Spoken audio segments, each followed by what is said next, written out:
ओम श्री परमात्मने नमः। सेनजित नामक एक बुद्धिमान राजा थे जो पुत्र के वियोग में अति दुखी हो गए थे। शोक संताप से उनका मुंह सूख रहा था, वाणी भी नहीं निकल रही थी। बस उन्हें तो अपनी मृत्यु ही अच्छी लग रही थी। उन्हें विकल देख एक श्रेष्ठ ब्राह्मण ने कहा, हे नृपश्रेष्ठ, मूर्खों की भांति ऐसा मोह क्यों कर रहे हो? हे नरेश्वर, सच पूछे तो शोक के योग्य तो एकमात्र आप ही हैं, क्योंकि वह महाकाल आपके पीछे पड़ा हुआ है। फिर आप दूसरे के लिए शोक क्यों कर रहे हैं? क्या आप अपने जगत को जानते हैं? अरे, मैं, आप और जगत के सारे लोग वहीं जाएंगे जहां से मनुष्य रूप धारण करके आए हुए हैं। तब इस प्रकार आर्त वचन कहते हुए माथा क्यों पीट रहे हैं?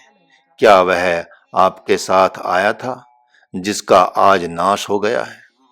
तब राजा सेनजित ने धैर्य धारण कर चरणों में प्रणाम करके अनेक प्रकार से प्रार्थना करते हुए कहा, हे परम बुद्धिमान, आपके पास ऐसा कौन सा तप और ज्ञान है जिससे आपको किसी भी विषम समय में शोक संताप नहीं होता?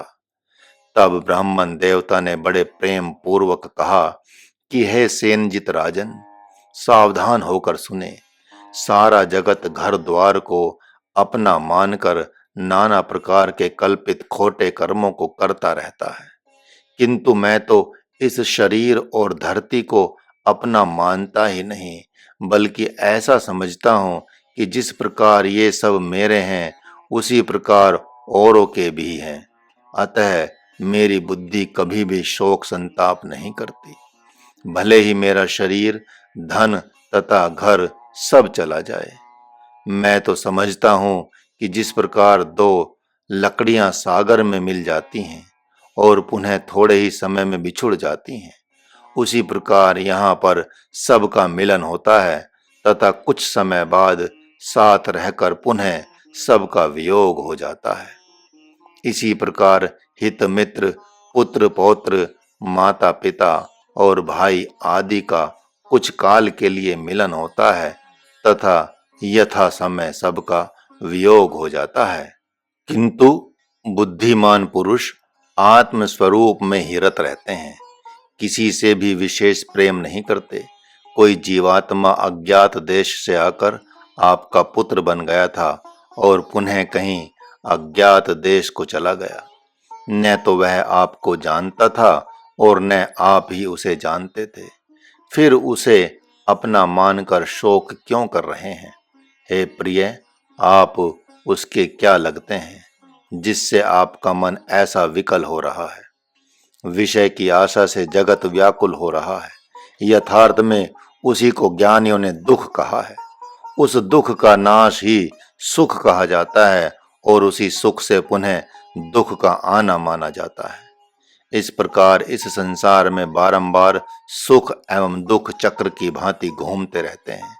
आप भी इस समय सुख से ही दुख में आए हुए हैं, पुनः इसी दुख के पश्चात सुख को प्राप्त कर लेंगे। हे प्रजापालक, सुख दुख तो सदा के लिए किसी के पास भी नहीं रहते। आप तो स्वयं ही शुद्ध सच्चिदानंद हैं, अतः विकल क्यों हो रहे हैं? जिसका चित्त ईर्ष्या द्वेष आदि द्वंद्वों से रहित है, उसे कोई दुख व्यथित नहीं कर सकता। इसलिए सुख दुख, संयोग वियोग, प्रिय अप्रिय और शुभ अशुभ भोग, इनकी मार को जो यहाँ अर्थात इस कर्म भूमि में सहन करता है, हे नरेश, वही परम पावन पद को प्राप्त करता है। उस पद को प्राप्त करके आप अपने पुत्र, माता पिता, भाई बांधव एवं हित मित्रों को देखेंगे तो उनके रूप को देखकर आप आश्चर्य करेंगे, जो यथार्थ में न रूप है न अरूप ही है। इसलिए सर्वप्रथम आत्म रूप को प्राप्त करें और तब समस्त रूपों को प्राप्त करके हर्षित हो उठेंगे। शोक संताप तथा भय के अनेक अवसर आते हैं जो सदा मूर्खों को ही मोहित करते हैं, किंतु आप ही बताएं कि ज्ञानियों का वे क्या बिगाड़ सकेंगे। अतः जो धैर्यवान पुरुष उत्पत्ति तथा प्रलय के तत्व को जानता है, उसे शोक मोह तो छू ही नहीं सकते, फिर उसे मानसिक व्यथा कैसे होगी। मुझे हंसी आ रही है कि संपूर्ण जगत को मोह रूपी रस्सी के द्वारा नाना प्रकार की फांसी पड़ी हुई है। जिस प्रकार कोई जल पर रेत का पुल बनाने वाला उसके ऊपर स्वप्न में भी गमन नहीं कर सकता, उसी प्रकार लोग नाना प्रकार की कल्पनाओं के पुल बांधते रहते हैं, तभी भयंकर दुख आकर सताने लगते हैं। जो जिस जिस वस्तु या पदार्थ को अपना मानता है, वही उसके लिए दुख का हेतु बन जाता है। सभी संतों को ऐसी ही अनुभूति है। अतः कोई पुरुष जैसे ही उन विषयों को त्यागता है, वैसे ही उसे अपार सुख की प्राप्ति हो जाती है। परंतु हे नरेश्वर, जो विषयों का अनुगमन करता है, तो यह जान लें कि उन विषयों के साथ ही साथ उसका भी नाश हो जाता है। हे तात, जितने लोक हैं उतने ही विषय सुख हैं, तथा स्वर्ग का सुख कितना है सभी जानते हैं। वे सुख इच्छाओं के त्याग से प्राप्त होने वाले सुख के अंश मात्र भी नहीं है, क्योंकि इनमें से कोई भी अमृत पद देने वाले नहीं है। किंतु जो पुरुष सत्य असत्य, भय अभय, प्रिय अप्रिय, हर्ष शोक एवं कर्मठ और आलसी को भी एक समान देखता है, वही पुरुष जगत में मोक्ष पद के योग्य होता है। वह कुछ काल व्यतीत होने पर भगवत पद प्राप्त कर ही लेता है। हे पार्थ, श्रेष्ठ ब्राह्मण का संवाद सुनकर राजा सेनजित ने सम शांत होकर घोर शोक संताप त्याग दिया। तुम भी आकाश के समान सम शांत चित्त वाले हो, अतः उन्हीं के समान शोक संताप का परित्याग कर धर्म युद्ध करके जगत के दुख को दूर करो, क्योंकि इस समय जगत अत्यंत पीड़ित है। हे पार्थ, तीनों कालों को अच्छी प्रकार से जानने वाले आत्मज्ञानी पुरुष दो प्रकार के तत्वों की बात करते हैं।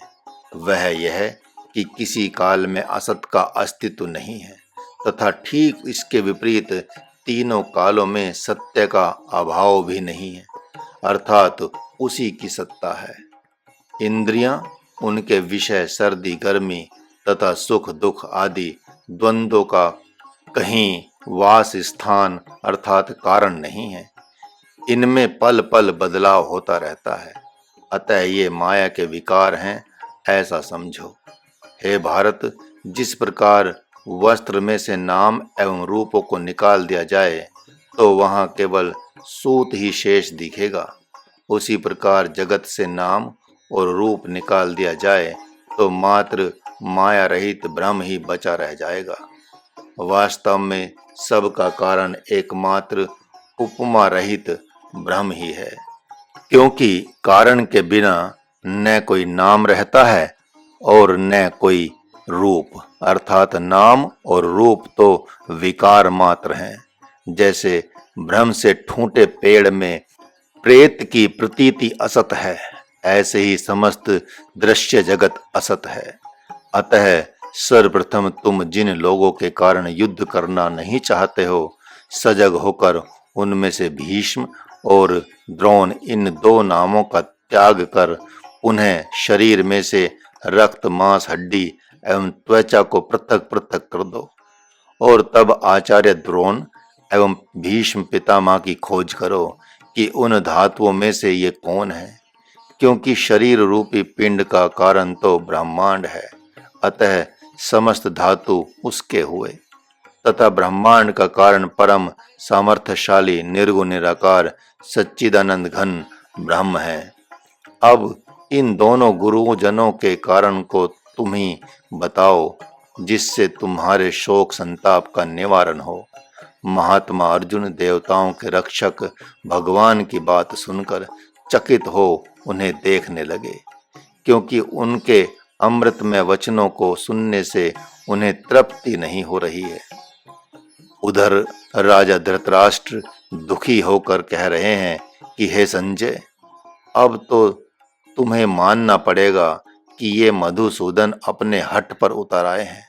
मेरे अनुज पुत्र अर्जुन को ऐसा कहकर धोखे में डालने से इन्हें क्या मिल रहा है।